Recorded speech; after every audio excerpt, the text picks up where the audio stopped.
हे पार्थ, आत्मा न किसी को मारता है, ना किसी द्वारा मारा जा सकता है।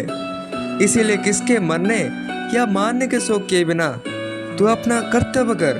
तेरा धर्म तो युद्ध करना है, तू अपना धर्म समझकर युद्ध कर। पार्थ, ये तब होगा जब तुम मन पर काबू कर दोगे। हे मधुसूदन, तुम बार बार इस बात पर जोर दे रहे हो कि मन पर पूरी तरह काबू पा लो तो मुक्ति के द्वार खुल जाएंगे, परंतु मन को वश में करने का कोई सरल साधन भी है? हे पार्थ, साधन तो अवश्य है, सरल भी है, परंतु बड़ा दुष्कर है।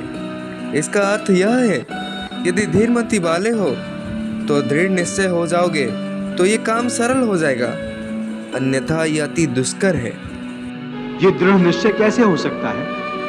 हे पार्थ, दृढ़ निश्चय होगा परमात्मा के विश्वास से, सत्य के विश्वास से, अपने धर्म से विश्वास से।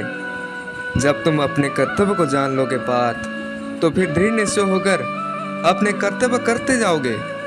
सुख दुख, जय पराजय, तुम सबको एक जैसा मानोगे। तुम अपने कर्तव्य पथ में डगमगाओगे नहीं। हे पार्थ, तुम अपने कर्तव्य करते जाओ तो तुमको पाप नहीं लगेगा। ये क्या कह रहे हो केशव कि युद्ध करके पाप नहीं लगेगा? युद्ध में तो इतनी हिंसा होगी, लाखों प्राणियों की हत्या होगी, फिर मनुष्य उसके पाप से कैसे बचेगा? हे पार्थ, यदि कोई कार्य निष्काम कर्म योग निहित से किया जाए तो ना उसको पाप लगता है और ना ही उसको पुण्य मिलता है। ये कौन सा योग है माधव, जो मनुष्य को पाप और पुण्य दोनों से मुक्त कर देता है? हे धनंजय, ये एक गहन विद्या है। जो इसका रहस्य समझ लेता है वो इस संसार में रहते भी संसार का सारे कर्म करता हुआ भी कर्म फल बंधन से मुक्त रहता है। ये बड़ी अनोखी बात कर रहे हो केशव। मेरी बुद्धि अभी तक इसको ग्रहण नहीं कर रही। क्योंकि तुम्हारा बुद्धि पर अभी तक आसक्ति का पर्दा पड़ा है, और जो निष्काम कर्म योग जो मैं बता रहा हूँ उसकी बुनियाद ही निरासक्ति के आधार पर रखी गई है। हे माधव, इस योग की साधना कैसे करते हैं? इस योग के नियम क्या है? हे पार्थ, इस निष्काम कर्म योग की साधना कोई हजारों वर्षों तपस्या की नहीं, ये तो साधना तो एक ही क्षण में हो जाती है। एक ही क्षण में? एक ही क्षण में। जिस क्षण में प्राणी अपने मन की रवैया बदल देती है, वही क्षण। परंतु हे केशव, कोई भी मनुष्य एक ही क्षण में आसक्ति को कैसे छोड़ सकता है? जब वो कर्म करता है तो उसके फल की आसक्ति तो उसे कर्म का हिस्सा होती है, जिसके अंतर्गत फल पाने की इच्छा से ही कर्म करता है। हे अर्जुन, बस यहाँ से निष्काम कर्म योग की साधना शुरू होती है।